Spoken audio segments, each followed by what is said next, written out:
Nah, itulah yang saya yakini, dengan kita berkeluarga maka akan nambah rezeki kita.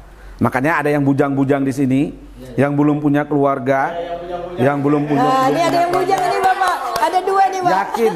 Yakin jodoh itu, anak itu akan meningkatkan rezeki kita. Amin. Allah sudah mengatur rezekinya. Jangan takut dengan jodoh. Berarti harus cepat nikah nih Pak. Ya, pesan dengan yang jomblo-jomblo ya.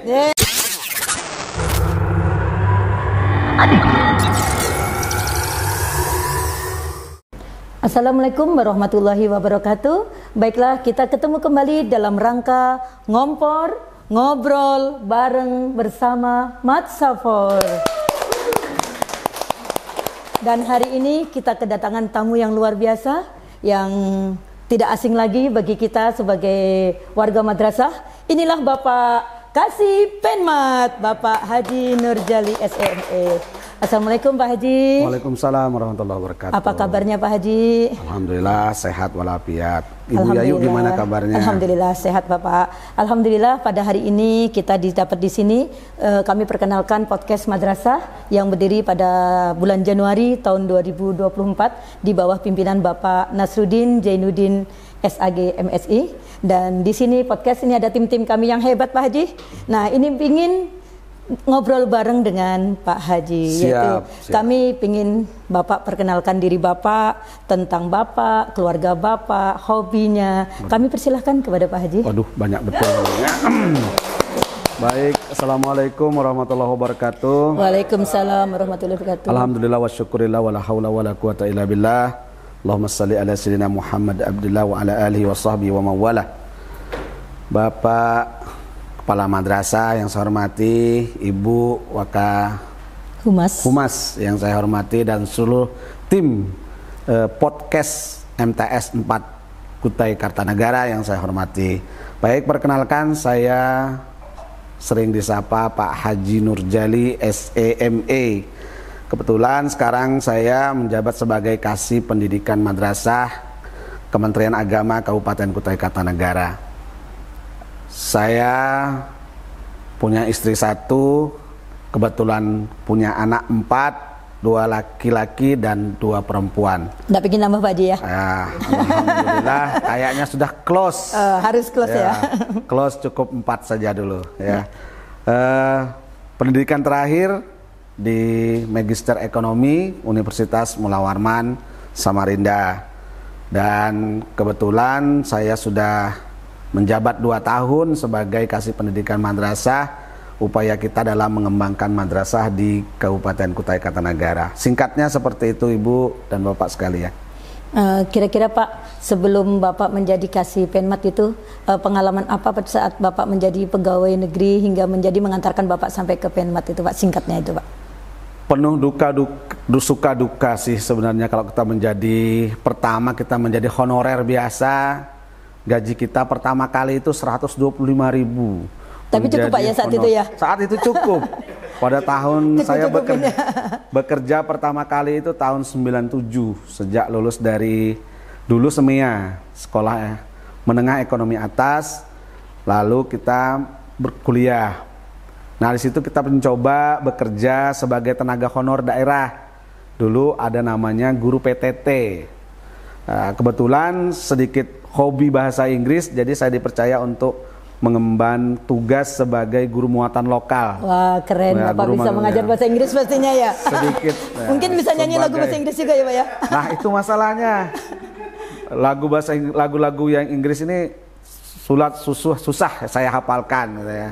Tapi kalau cerita insya Allah bisa. Wow, keren Bapak. Kita kasih aplaus ya Bapak hobi bahasa Inggris. Di tahun 2006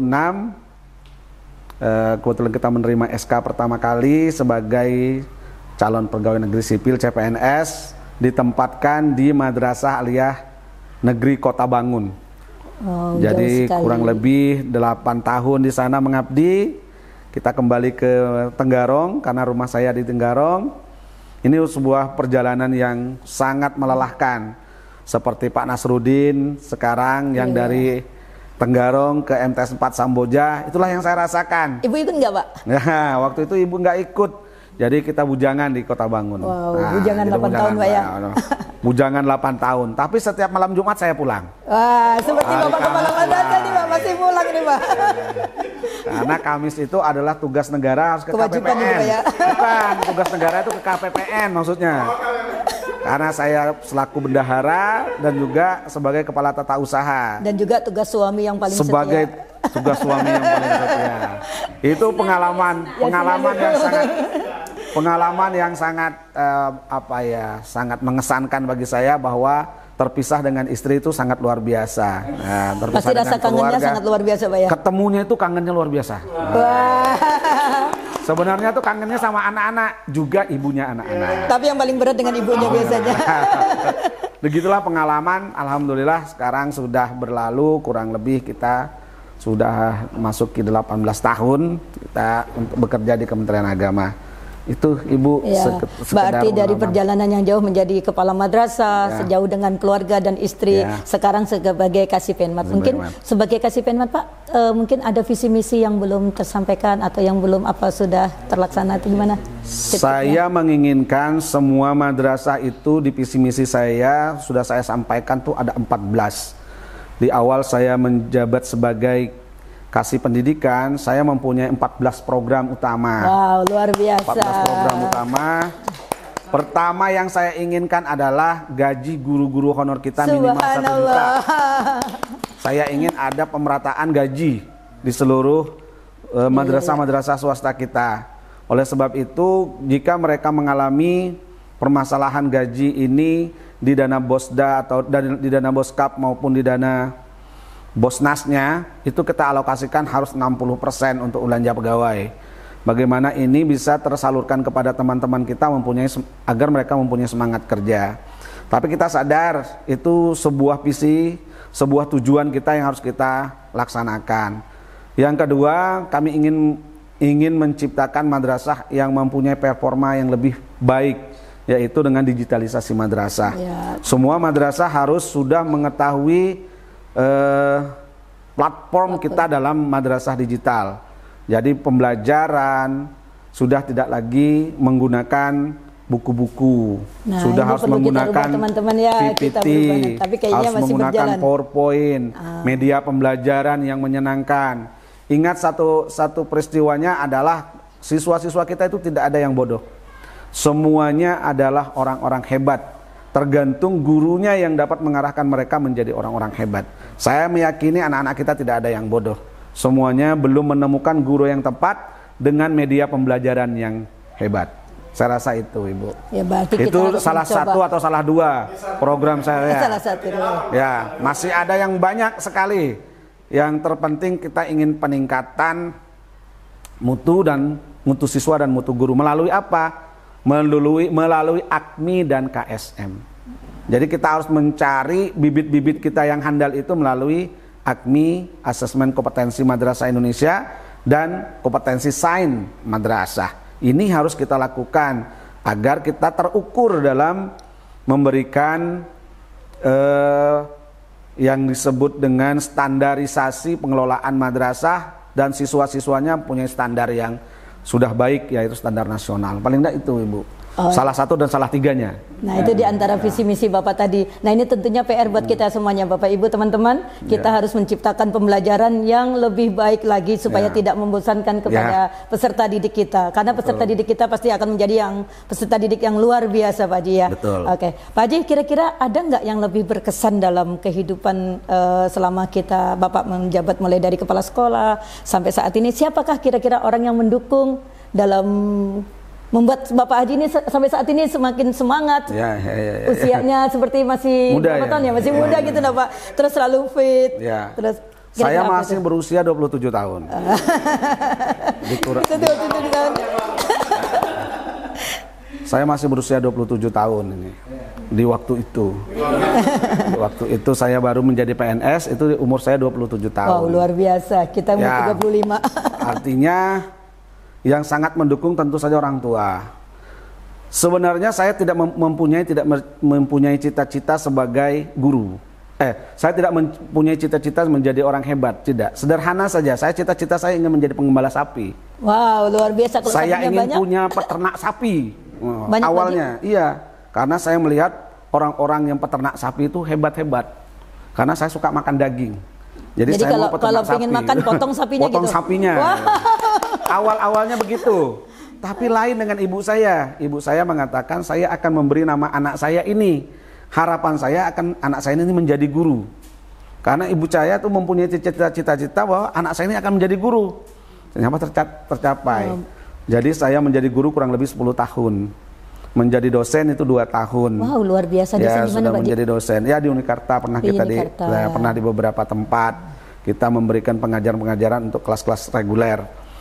Terus juga kita harapannya kemarin saya terutama di saat-saat kita menjadi PNS, kita sudah mempunyai cita-cita dan tidak kepikiran juga saya akan menjadi kasih, itu nggak kepikiran.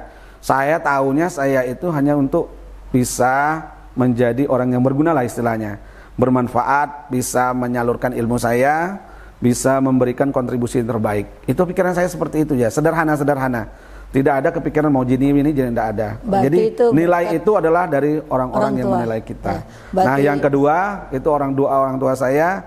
Yang kedua adalah istri saya. Istri saya mensupport bahwa dalam keadaan kita waktu itu saya ingat kita masih tinggal di tempat orang tua, belum punya rumah istilahnya ya. Gaji kita baru 125.000 tapi saya sudah berani meminang seorang istri. Luar biasa. Tapi kita yakin dengan kita modal nekat. Nah, itulah janji. Itulah janji dari Allah bahwa kalau kita mempunyai jodoh, mempunyai keluarga, Allah akan tambah rezeki kita di situ. Amin, nah, itulah yang saya yakini, dengan kita berkeluarga maka akan nambah rezeki kita. Makanya ada yang bujang-bujang di sini, yang belum punya keluarga, yang belum punya. Ini ada yang bujang ini Bapak, ada 2 nih Pak. Yakin jodoh itu, anak itu akan meningkatkan rezeki kita. Amin. Allah sudah mengatur rezekinya. Jangan takut dengan jodoh. Berarti harus cepat nikah deh Pak. Ya, pesan dengan yang jomblo-jomblo ya. Pesan dengan yang jomblo-jomblo. Segeralah menikah. Contohnya di sini banyak. Pak Nasruddin punya anak 6. Semakin dia meningkat anaknya, semakin banyak rezekinya, iya kan? Bu Yayu semakin nambah paling suami. Banyak anaknya nih Pak. Dengan menambah suaminya, makan menambah rezekinya. Bapak gitu. Mengganti suami. Ya. Nah itu adalah skenario yang tidak kita tahu dari Yang Maha Kuasa. Dengan demikian mungkin kita semua yakin bahwa rezeki itu datangnya dari Allah Subhanahu Wa Taala.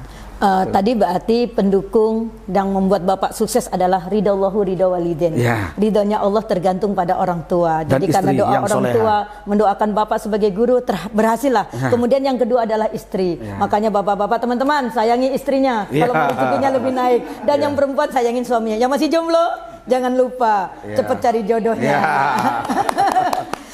Kira-kira tokoh siapa Pak yang Bapak teladani? Ada tokoh siapa yang mungkin menurut Bapak? Kalau saya dulu mengidolakan guru saya. Saya adalah satu tokoh guru yang sangat saya idolakan, yaitu guru bahasa Inggris saya. Guru bahasa Inggris saya itu orang NTT, orang Timur. Tapi dia sangat mendukung saya karena waktu di desa. Dan alhamdulillah beliau itu mensupport saya untuk mengajarkan bahasa Inggris. Laki-laki atau perempuan? Laki-laki. Oh, saya pikir perempuan. Ibu, ini Pak ya, kalau boleh saya sebut namanya Pak Raffles. Nah, Pak Raffles ini sangat mendukung saya untuk kita melanjutkan sekolah. Kalau orang tua saya kan nggak mampu, petani. Tapi beliau mengatakan kamu punya potensi, kamu harus belajar, kamu bekalnya dengan bahasa Inggris kamu akan mampu. Pesannya satu, kamu sekolah di ABA ya, gitu. Dulu ada istilah namanya Akademi Bahasa Asing. Nah, saya sangat terpacu dengan itu. Jadi Pak Raffles, terima kasih kalau dia masih hidup ya. Beliau mungkin tidak ada saat ini. Tapi saya yakin ilmunya, meskipun kita beda agama, saya mendoakan mudah-mudahan beliau aman tentram di sana ya. Amin. Saya yakin karena beliau inilah orang yang sangat memberikan motivasi saya untuk menjadi orang yang lebih baik. Saya rasa itu. Mungkin dulu kalau saya tidak merantau istilahnya ya, saya masih di desa dengan konsep saya untuk menggembala sapi. Tapi karena perubahan beliau, saya diajarkan bahasa Inggris. Saya sudah di kelas 2 SMP itu sudah menggantikan beliau untuk mengajar. Jadi salah satu siswa berprestasi adalah saya mendapatkan beasiswa berturut-turut sampai di SMK, sampai kuliah saya beasiswa. Dan salah satunya beliau itu yang sangat setiap saya ketemu selalu mengapresiasi, selalu memberikan semangat. Saya sangat terima kasih dan mengapresiasi beliau. Dari NTT itu Pak ya? Dari NTT. Untuk dari para Flores, mungkin anak-anaknya yang menonton nanti YouTube-nya ini, terima kasih dari Bapak Haji Nurjali yang sekarang sudah menjadi sukses, menjadi Kasih Penmat perjalanannya mulai dari awal hingga saat ini. Kemudian semoga terus sehat terus Pak ya. Amin. Dan mudah-mudahan anak-anak yang menonton doa yang terbaik dari Bapak Haji Nurjali. Mungkin teman-teman ada yang mau ditanyakan di sini? Atau mungkin dari pertanyaan? Pertanyaan Instagram. Instagram. Oke. Oh, di sini Pak. Oh, ini dari Bapak Hasbi Pak. Ini tim. Namanya mana? Hasbiana Jepa. Mari jawab. Gimana rasanya jadi Kasih Penmat dan dibandingkan dengan jabatan sebelumnya, mana yang lebih nyaman? Ini Pak pertanyaan dari Pak Hasbi. Ada tim podcast di sini juga, orangnya paling ganteng Pak. Ada di ujung sana Pak. Bagaimana rasanya jadi Kasih Penmat? Jabatan itu adalah amanah. Yang susah untuk kita laksanakan adalah kita tatkala amanah itu tidak bisa kita tepati. Kalau dibandingkan mana yang lebih enak, saya lebih baik membandingkan yang lama, yang tidak terlalu besar. Yang tidak terlalu besar tanggung jawabnya. Karena dulu saya hanya memegang keuangan. Saya hanya memegang di kepala tata usaha, di Kaurut Tata Usaha seperti Pak Subhi. Dan itu tidak terlalu besar tanggung jawab kita. Tapi tatkala menjadi Kasih Penmat, saya harus membawai 141 RAA dan madrasah yang menjadi tanggung jawab kita. Tatkala mereka belum mencapai kesejahteraan yang kami tetapkan, paling tidak semua guru honor di madrasah swasta dan negeri itu sudah mencapai minimal 1 juta, saya belum puas. Saya belum puas dengan itu. Makanya tujuan kita mencapai itu dulu. Kesejahteraan paling utama. Mereka harus sudah, dan target terakhir kita adalah UMR.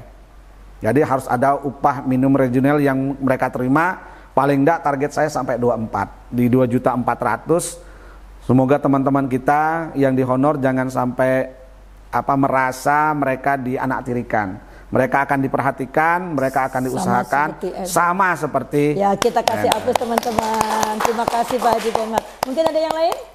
Ada pertanyaan berikutnya? Ini ada lagi Pak dari Sips Kista Teman. Menurut Bapak, hal apa yang urgent dan perlu ditambahkan di setiap madrasah sekukar? Yang urgent yang harus dilakukan madrasah adalah melayout madrasah. Melayout itu mentata ruang kembali. Tata ruang kembali madrasah kita yang tadinya misalnya perpustakaannya ada di belakang.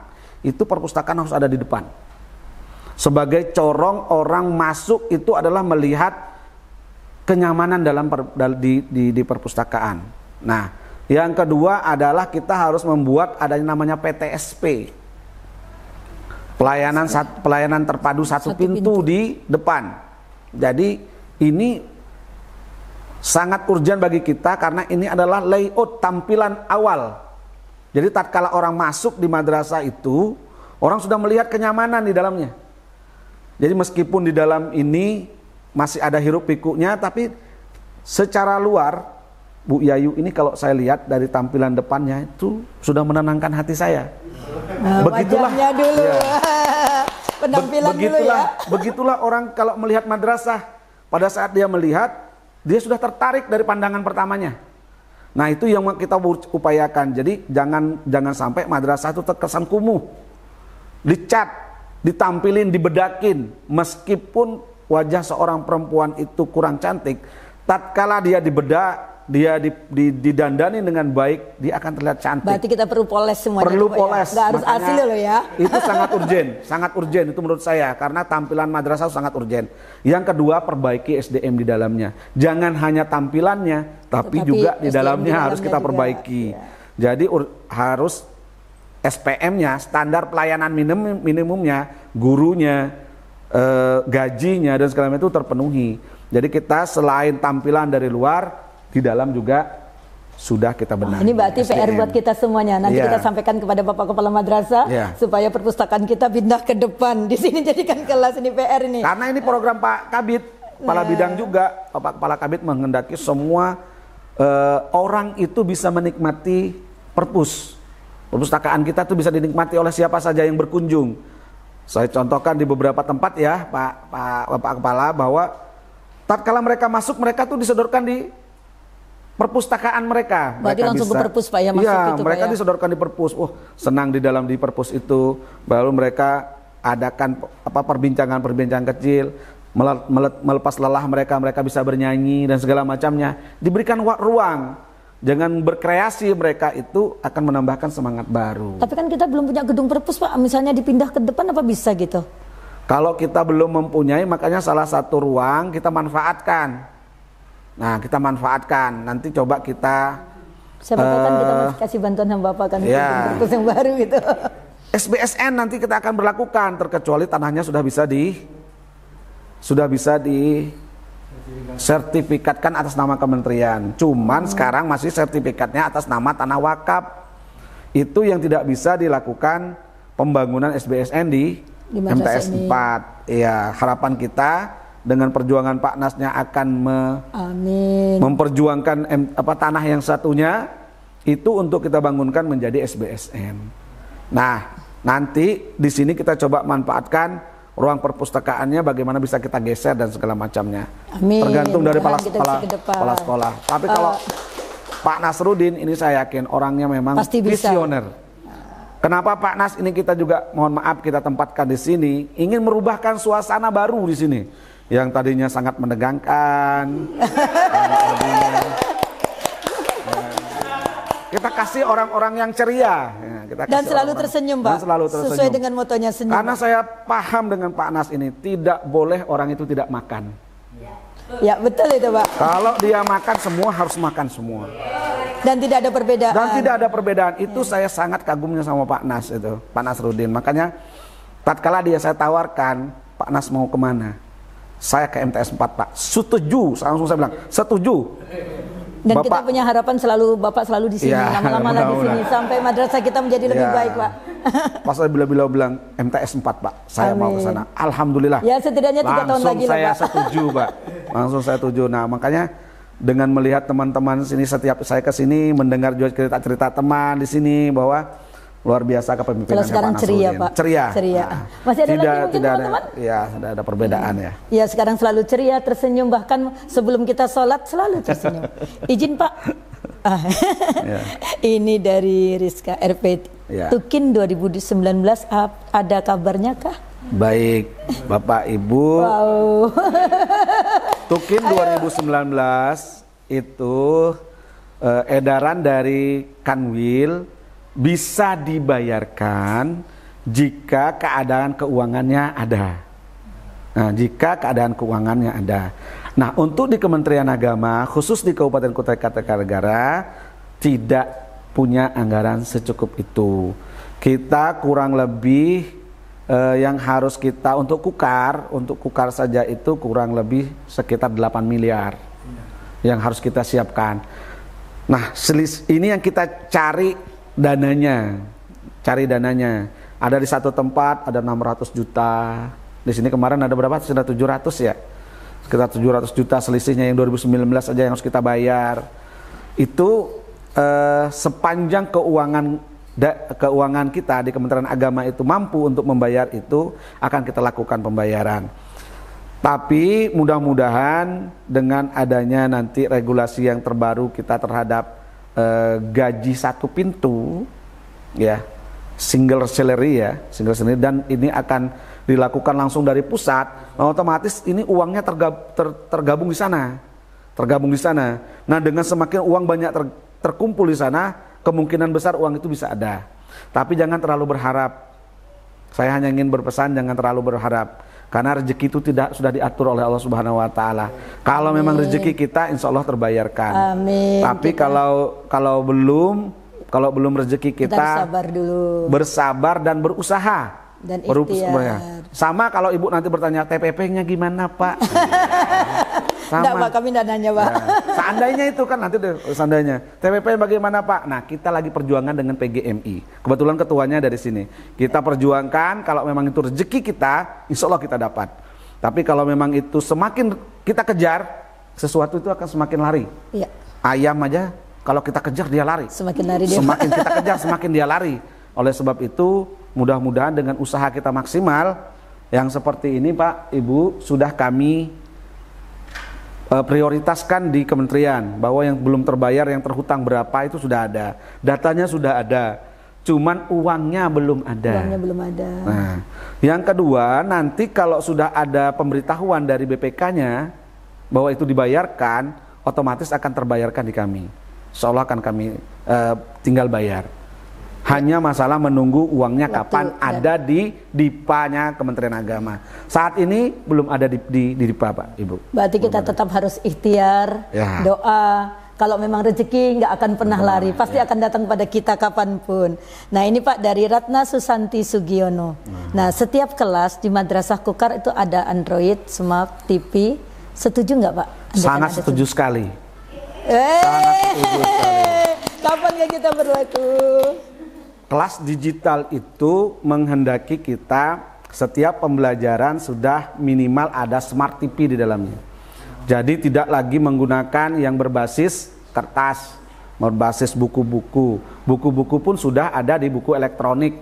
Semua sudah ada di sana. Jadi tatkala kita men-touchscreen suatu Smart TV, kan sekarang TV sudah touchscreen ya. Semua sudah touchscreen.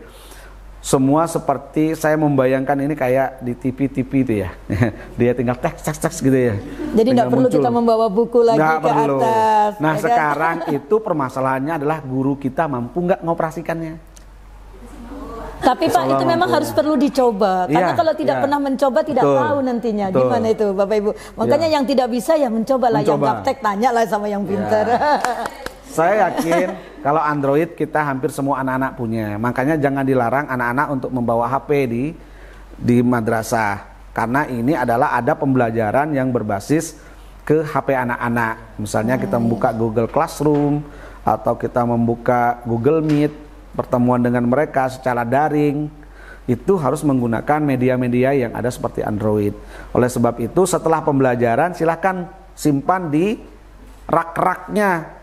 Dan jangan lupa di HP-nya atau di Android-nya harus diberi nama masing-masing supaya tidak tertukar.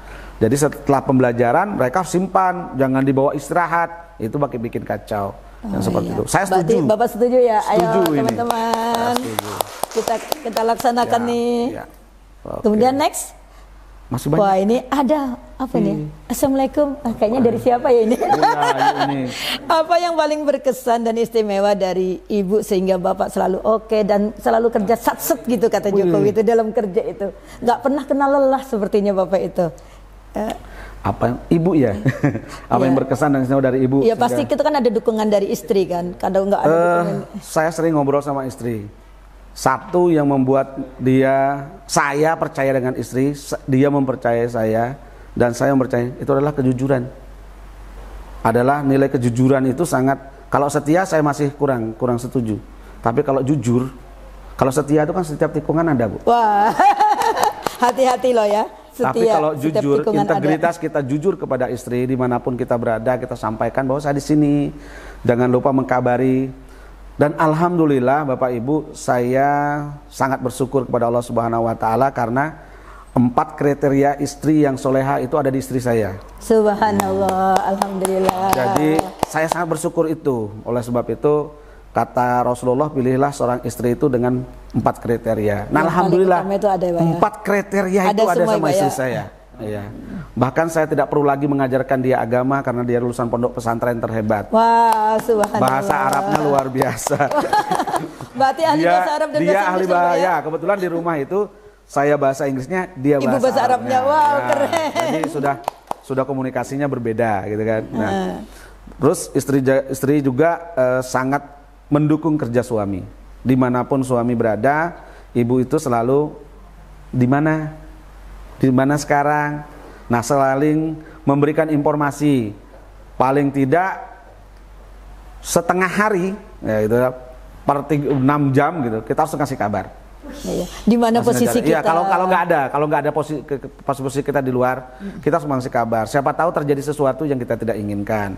Makanya itu istri alhamdulillah ya punya anak juga alhamdulillah seperti itu.